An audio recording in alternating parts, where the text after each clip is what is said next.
Cordial saludo para todos. Mi nombre es Andrés Montealegre. Soy abogado especialista en tributación. Actualmente me desempeño como Acting Manager del área de impuestos, legal y precio de transferencia en Russell Bedford, Bogotá.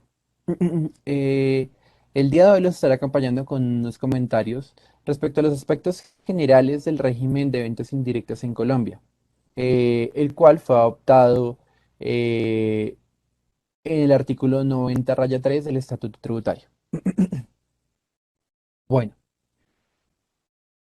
Para comenzar es necesario tener en cuenta unos aspectos generales y básicamente el contexto internacional. Y es que esta es una iniciativa conjunta que nace a raíz de la unión entre el Fondo Monetario Internacional, la OCDE, la ONU y el Banco Mundial, eh, en el cual se busca se elaborar un informe, o se elaboró un informe en donde se plantearon a raíz de análisis económicos la necesidad de incluir en los diferentes países o jurisdicciones internas normas que buscarán grabar las transferencias indirectas transaccionales de activos, en consideración a que varios grupos multinacionales se valen o se valían en algún momento, en el pasado era más frecuente, aún sigue pasando, es que los grupos multinacionales se valen de estructuras societarias en el extranjero para hacer venta de activos subyacentes en diferentes territorios,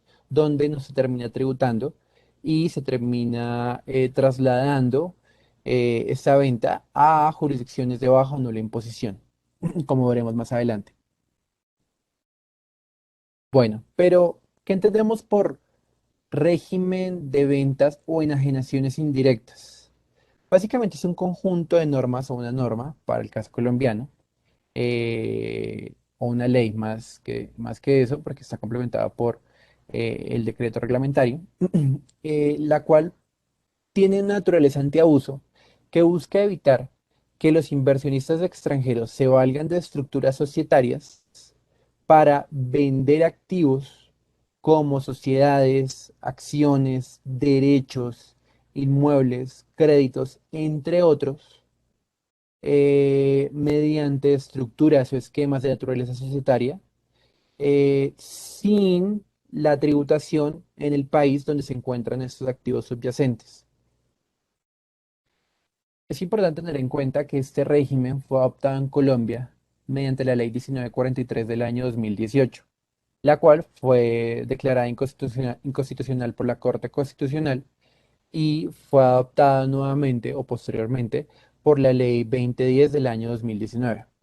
¿Qué busca este régimen para el caso colombiano? Es que se grabe en Colombia las ventas indirectas por cualquier tipo de activos subyacentes en el territorio colombiano, como acciones, derechos, bienes inmuebles, créditos, tal como si la enajenación del activo subyacente se hubiera realizado directamente en Colombia.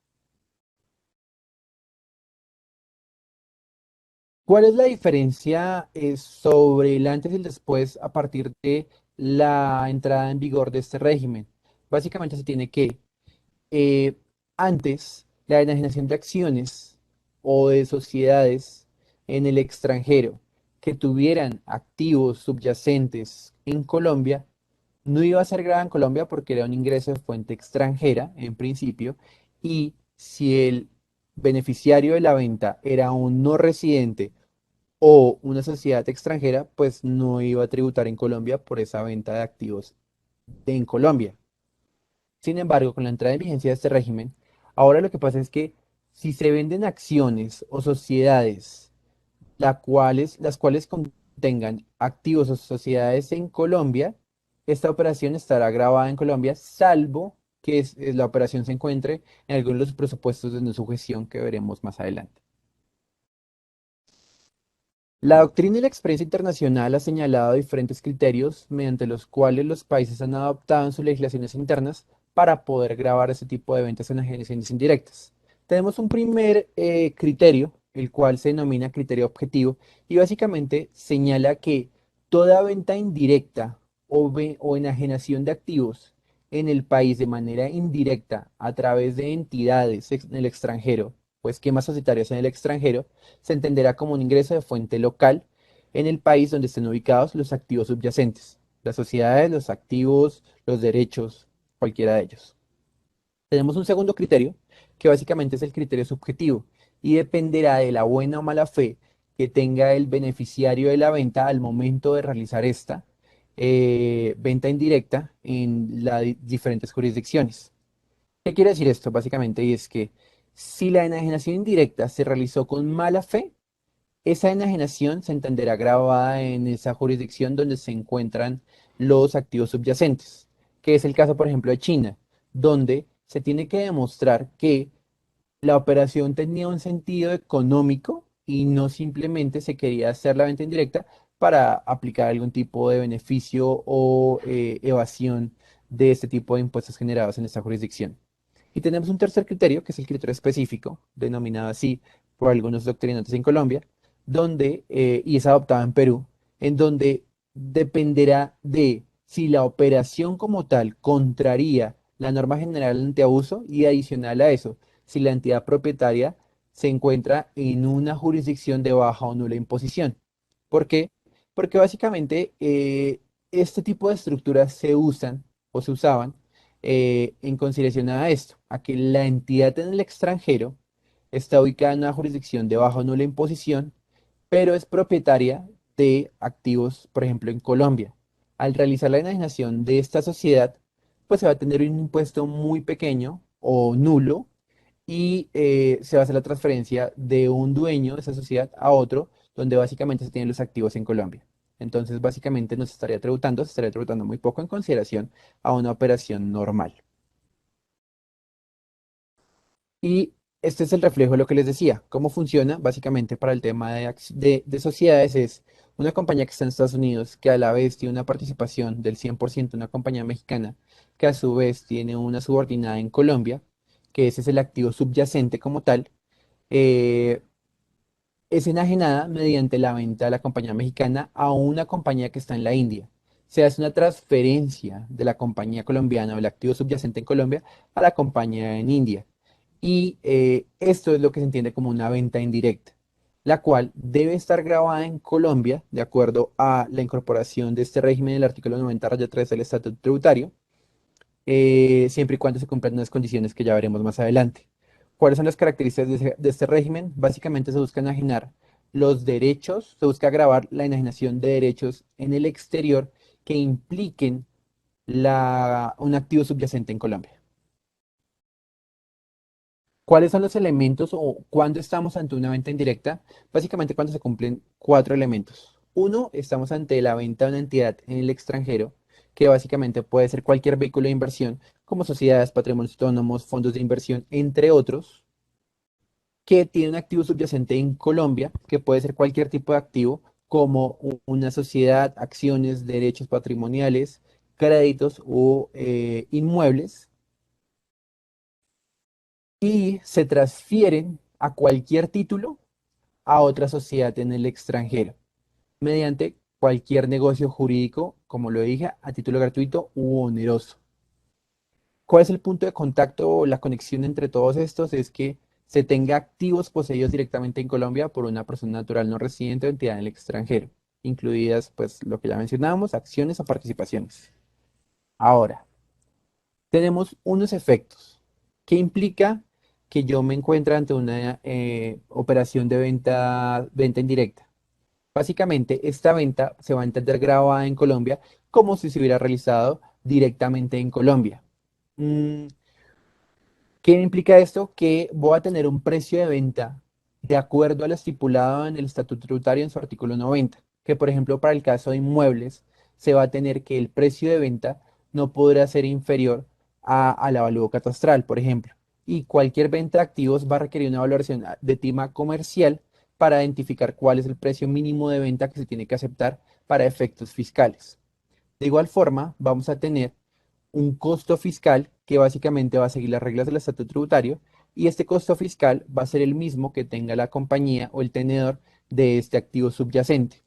Aquí es importante tener en cuenta que la norma, el decreto 1103 del 2020, estableció que este costo pues va a ser el mismo que tenía para la sociedad el tenedor o el enajenante, pero El tema es que para una futura enajenación de venta, una futura venta indirecta, este costo fiscal, que va a ser el precio de venta, se lo va a poder tomar, el precio de venta se lo va a poder tomar en una futura venta indirecta, pero no va a ser recíproco para una venta directa. ¿Qué quiere decir esto? Que o sea, que mientras la compañía en el extranjero que compró esta sociedad o este activo subyacente en Colombia mediante un esquema societario, si lo vuelve a vender en la misma forma, va a poder tomarse como costo ese precio de venta. Sin embargo, si la sociedad directamente poseedora o tenedora de ese activo subyacente lo vende a otra sociedad, no se va a poder tomar ese costo, ese precio de venta como costo. Esa es como la gran diferencia. Ahora, vamos a entrar a una renta líquida o una ganancia ocasional. Eso va a depender de qué, va a depender del tiempo de posesión que tenga la entidad, el tenedor de ese activo subyacente. ¿Qué quiere decir eso? Que de acuerdo con las reglas del estatuto tributario, si el tenedor tuvo posesión de ese activo subyacente en Colombia por más de 2 años, la venta indirecta va a ser grabada como una ganancia ocasional. Sin embargo, si el activo subyacente estuvo en el patrimonio de la sociedad tenedora por menos de 2 años, esta venta indirecta va a ser grabada como una renta líquida de la tarifa general de impuesto de renta. Ahora, por último, tenemos que hay unas reglas para que, a pesar de que estemos en los casos y se cumplan los elementos para estar ante una enajenación indirecta o una venta indirecta, no se cumpla o no se genere los efectos de esta estructura o este régimen en consideración a unas reglas que señala el mismo artículo 90-3 y su decreto que es compilado en el decreto 1625 del año 2016, el cual señala tres presupuestos en donde no van a estar grabadas las ventas indirectas. Uno, el primero, es cuando la enajenación de acciones enajenación de algunas acciones que estén inscritas en alguna bolsa de valores avalada por una entidad gubernamental. Sin embargo, para que esto ocurra y no se genere la venta indirecta, esas acciones tendrán que ser inferiores al 20%, perdón, dentro de esas acciones van a tener que pertenecer a una sociedad en la cual se inscrita en una bolsa de valores y ninguna persona, un beneficiario real, tenga más del 20% de las mismas acciones. Tenemos un segundo presupuesto y es que básicamente cuando se realiza una enajenación de un activo subyacente, una venta indirecta, eh, el activo subyacente que está en Colombia o los activos subyacentes que están en Colombia tienen que ser inferiores al 20% del valor de los activos a nivel comercial y contables de la entidad en el extranjero. ¿Qué quiere decir esto? Si vendemos una sociedad en el extranjero que tenga activos subyacentes en Colombia, los activos subyacentes tienen que ser inferiores al 20% para que no aplique del valor de los activos de la compañía extranjera, para que no me aplique este régimen de ventas indirectas. Lo mismo pasa con las fusiones y escisiones. Cuando opera una fusión, la fusión no va a ser o no va a estar grabada o no va a tener los efectos de una venta indirecta, siempre y cuando el activo subyacente que esté en Colombia sea inferior al 20% de los activos contables y comerciales de la entidad que se está fusionando en el extranjero. Con eso concluimos estos breves comentarios y les agradezco mucho. Quedo atento a cualquier inquietud o comentario. Muchas gracias.